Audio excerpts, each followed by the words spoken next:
All right, so what I got here, as you can see, is a dormin part. 604386. They call it a zone relocation kit. So this is for a 2005 Grand Cherokee.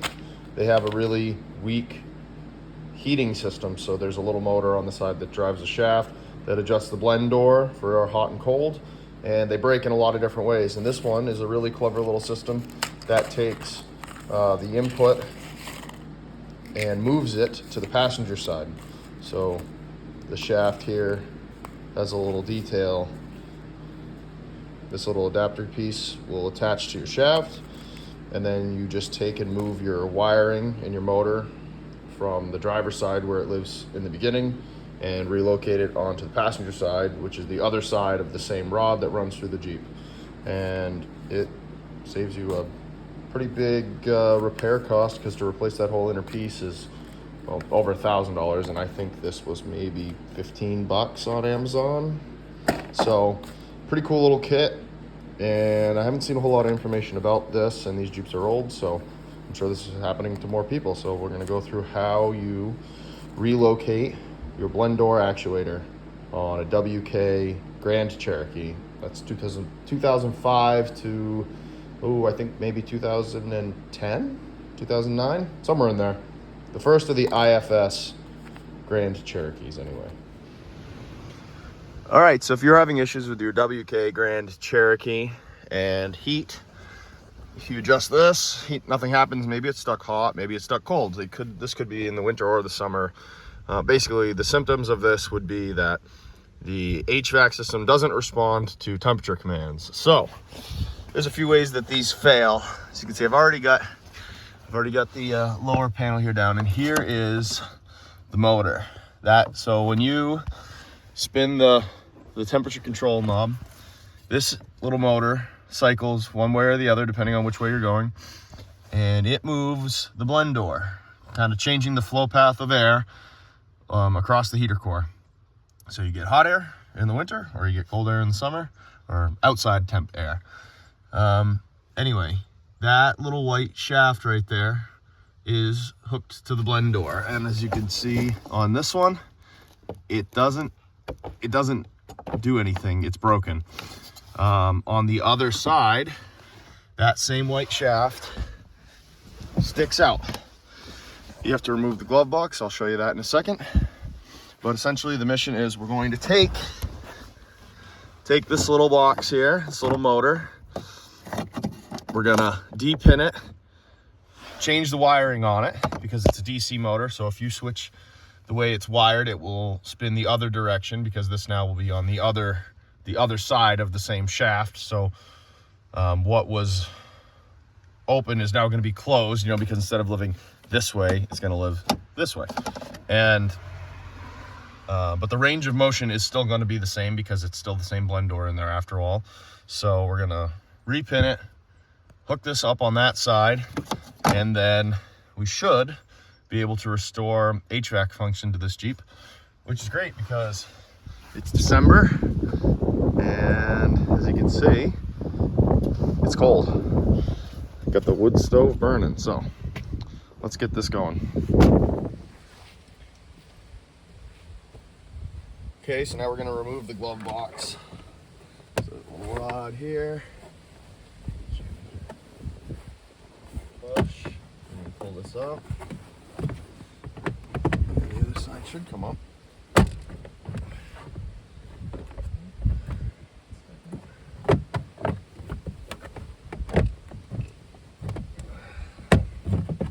Okay, so the glove box is now out.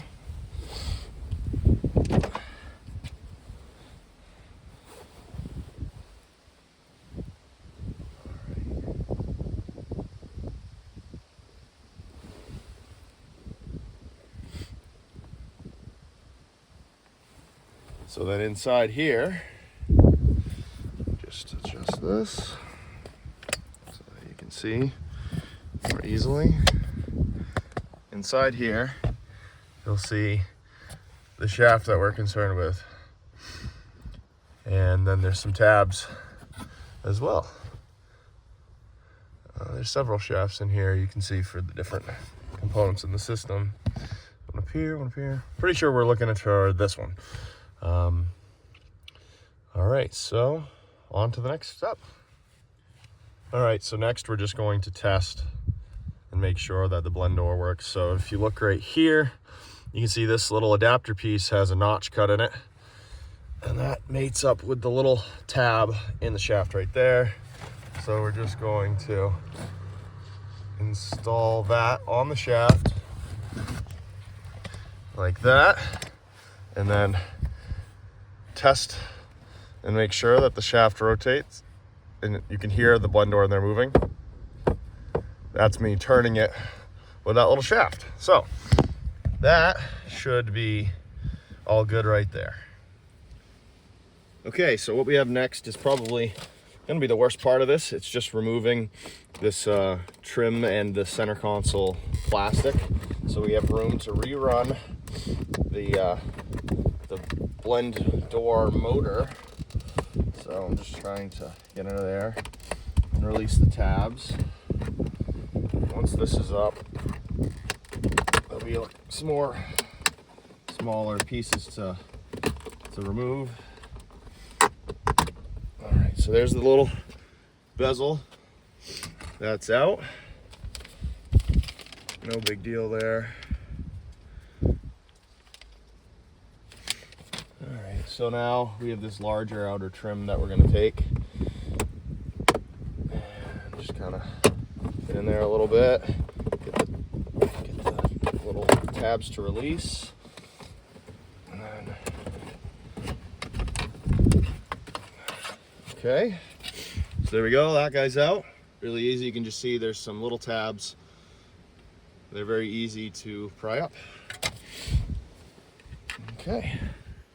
All right, now you can see I'm just taking the panel off for the heater control. It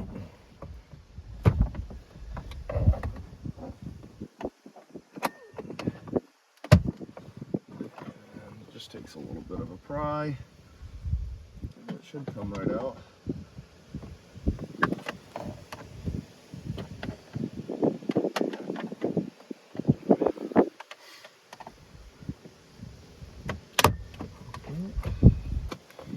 That's it.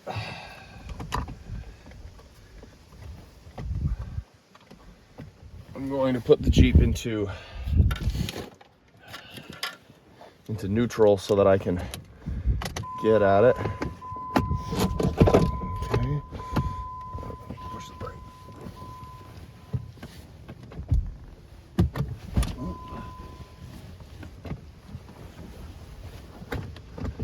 I can put it right in drive. Get it as far away as possible. And then gently pry that up. Now I think that'll be enough space to do what I need to do in here, which is just reroute the wires. But I might have to remove it a little farther. So back over on the driver's side, you have the motor actuator assembly that we want to remove the plug from. Very tight clip. So we see we got this here, and I have the 2 screws that went with it. So I'm just gonna return those to where they were. Pass that over to the other side for now, because the next thing we're gonna be doing is working on the wiring harness right here that went to it. And the idea is that we're gonna cut the wires free of their loom. That'll give us the length that we need to pass the wires through the dash to the other side, and then we can relocate. So it's really tight in there, but essentially I'm just gonna cut the loom, and then we'll pick back up when I'm passing it to the other side. All right, so you can see right here, we have the wire, and I'm just going to be opening it like so. All right, so when I'm looking at it like an open book, the blue was on the right. What we're gonna be doing is swapping the orientation of those. Once again, that's just because it's a DC motor and we want it to spin the other direction. And then this little guy here should.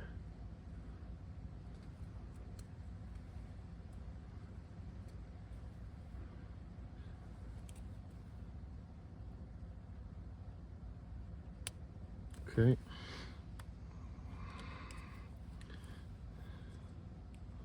Just to press on the little tab, give it a gentle pull.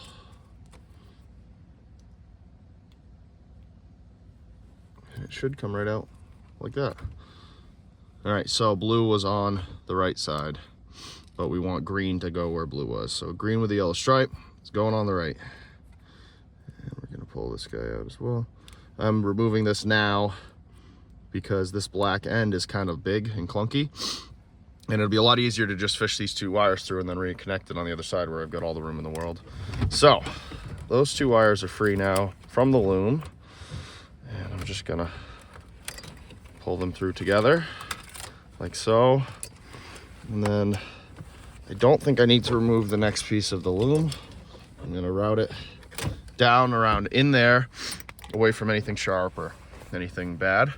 And then we'll pick back up on the other side, repinning it with green on the right. Okay, so now I have the new adapter installed in this, and I repinned the wiring harness. So I'm going to go underneath. As you can see, there's 3 holes here. 1, 2, 3. This one is a pin that sticks out and just slides over. The others 2 are 2 little Torx.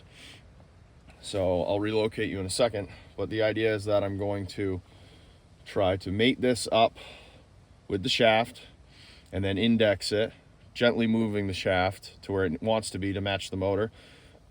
And then I'm gonna put the pin in and the little Torx in, and then we're gonna have a function test. So let's move you down here where you can see a little bit. And then once I have this done, I'm gonna zip tie the harness up and out of the way. But first, before I do all that, I'm going to just make sure that everything that I've done works, because if I have to go back, it's way easier if it's not all zip tied and taped. And so let's see. Okay. Just trying to gauge where the detents go. Okay, I got it. Can feel it go in nicely. And the shaft moves without too much trouble. And then let's see.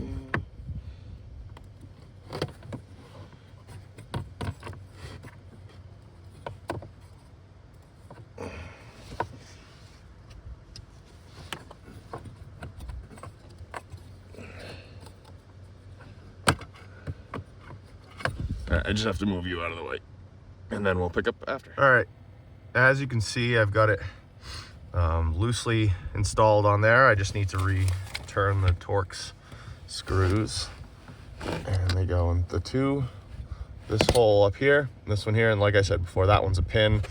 I'm willing to bet this is an artifact of like global production of these vehicles somewhere else in the world, where they put the steering wheel on the wrong side. They have to make concessions by moving other things around too, so you have room for, you know, all the stuff that goes along with it. And it's pretty cool. We can take advantage of that with a simple fix.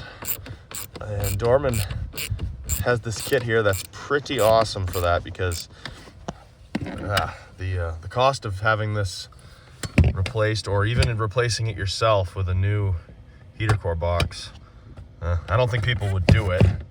You probably would just live with it and adjust it, you know, once for the winter, once for the summer, you know, remotely with a screwdriver, and call it a day, because who wants to spend, you know, like easily $1,000 anyway on a almost 20-year-old Jeep that it's just gonna drive around. So it's not like you're restoring a fancy collectible or even an XJ, you know, something that it's really desirable. You just got an old screwdriver. All right. Okay, so before I take and put this whole thing back together, I want to test it. And this is the part where you're just gonna have to believe me whether it works or not, because you can't feel the heat. So, let's turn the fan up.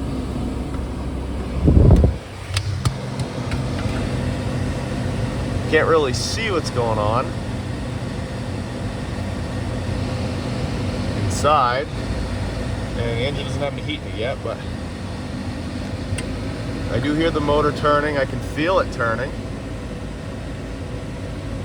You do hear a change. I'm just adjusting the temperature.